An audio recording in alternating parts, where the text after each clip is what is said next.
क्या आपने कभी यह महसूस किया है कि जो लोग बुरे हैं, छल करते हैं, झूठ बोलते हैं, दूसरों का हक मारते हैं, वही लोग इस दुनिया में सबसे ज़्यादा सुखी दिखाई देते हैं।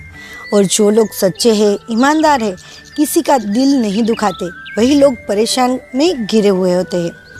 आपके आसपास भी कोई ना कोई ऐसा होगा जिसे देखकर मन में यह सवाल जरूर उठा होगा कि ईमानदारी से जीने वाले को ही क्यों इतना कष्ट मिलता है।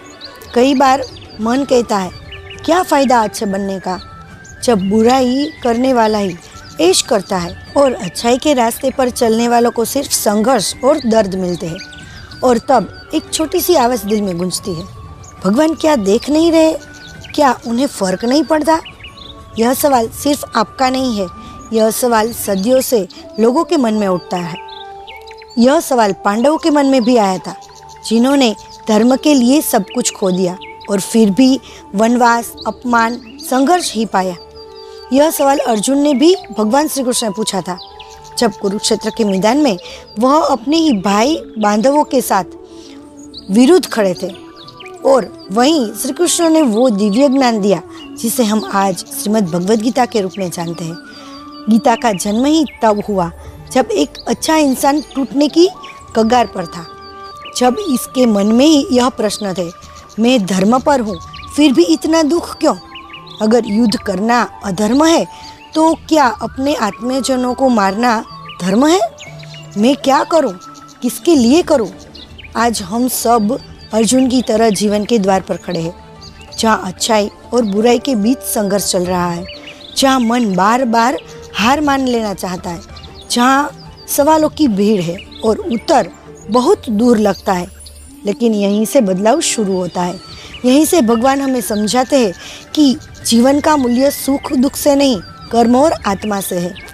श्रीमद् भगवद गीता में यह सिखाती है कि बुराई का सुख क्षणिक होता है और उसका फल देर से पर सटीक मिलता है। अच्छाई का दुख आत्मा को मांझता है, उसे मजबूत बनाता है और उसका फल दिव्यता के रूप में हमें मिलता है। सच्चा सुख बाहर नहीं, भीतर है, जहाँ शांति है, संतोष है और परमात्मा का साथ है। आज के इस प्रवचन में हम आगे जानेंगे कि क्या वास्तव में बुरे लोग ही सुखी हैं या केवल दिखावा है। अच्छे लोग दुख क्यों झेल रहे हैं, क्यों अच्छे लोगों को इतना सच्चा सुख मिल सकता है। क्या भगवान इस सब को देख रहे हैं और क्या वह कभी न्याय करेंगे। क्या हमारे दुखों का कोई गहरा कारण है जो हम नहीं समझ पा रहे। क्या गीता में उसका उत्तर है। और सबसे ज़रूरी बात यह है कि हम अपने जीवन में कैसे शांति, सुख और भरोसा पा सकें। यह बातें सिर्फ एक उत्तर नहीं बल्कि एक आंतरिक यात्रा है, आपके मन के उन सवालों को छूने की कोशिश जिन्हें आप किसी से कह नहीं पाते। यह बातें आपके जीवन से जुड़ी सच्चाई, कहानियाँ, भावनाओं को झंझोक कर देने वाले उदाहरण और श्री कृष्ण की अनमोल शिक्षाओं से भरा है। यह बातें आपको सिर्फ ज्ञान नहीं देगी बल्कि दिल को भी छू जाएगी, आशा की किरण देगा और यह विश्वास भी देगी कि अगर आप अच्छे हैं तो भगवान आपके साथ है। भले ही आज चूक हो पर वो हर पल सब देख रहे हैं। तो आइए इस आध्यात्मिक यात्रा में मेरे साथ चलिए, जहाँ हम जानेंगे कि क्यों बुरे लोग सुखी दिखते हैं और अच्छे लोग को दुख ही मिलता है। और फिर पाएंगे वो जवाब जो न सिर्फ दिल को सुकून देगा बल्कि आत्मा को भी मजबूत बनाएगा। यह बातें आपके लिए है। अगर आप कभी टूटा महसूस करते हैं, अगर आपको लगता है कि दुनिया गलत दिशा में जा रही है, अगर आप अच्छा बनकर भी हार रहे हैं, तो यह बातें आपके लिए है। अगर आप कभी टूटा महसूस करते हैं, अगर आपको लगता है कि दुनिया गलत दिशा में जा रही है, अगर आप अच्छा बनकर भी हार रहे हैं, तो यह बातें आपके लिए प्रकाश की एक किरण है। दोस्तों, हम इस बातों को आगे बढ़ाएं इससे पहले मैं आपसे एक विनम्र अनुरोध करना चाहती हूँ। अगर आपके हृदय में भगवान के लिए थोड़ी सी भी आस्था है, अगर आपको यह बातें सच्ची, भावपूर्ण और जीवन में उपयोगी लगती है, तो चाहे आप इसे लाइक करें या ना करें, वह आपकी इच्छा है।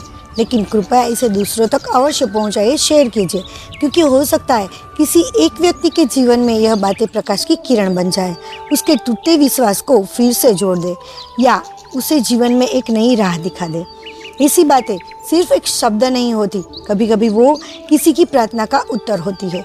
तो ऐसी ही जीवन में उपयोगी ज्ञान, कर्म और भक्ति की बातें सुनने के लिए अगर आपने चैनल को सब्सक्राइब नहीं किया है तो सब्सक्राइब भी अवश्य कीजिएगा।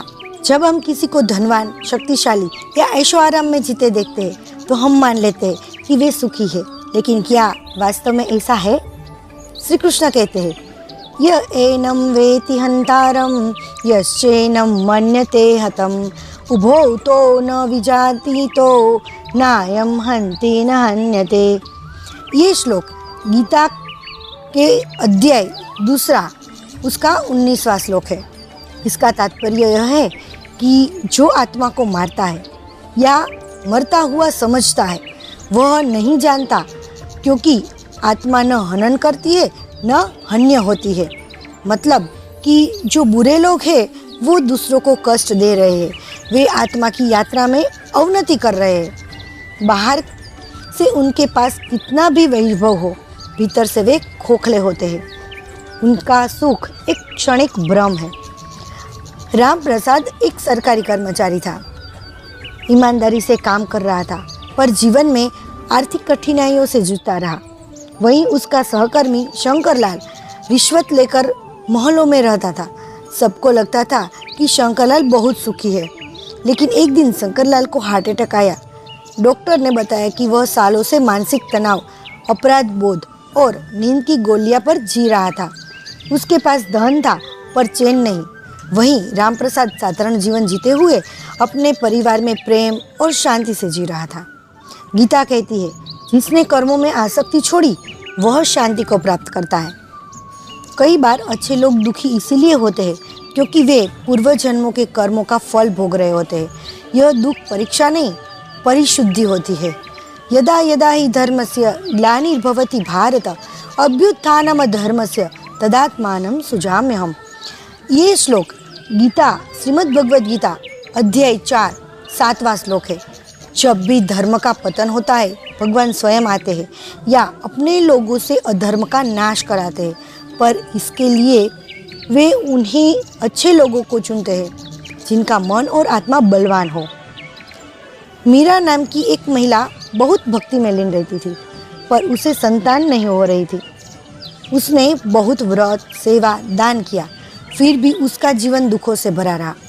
पर बाद में उसे एक अनाथ बालक मिला जिसे उसने गोद लिया। वही बालक बड़ा होकर एक संत बना और हजारों लोगों को आध्यात्म का मार्ग दिखाया।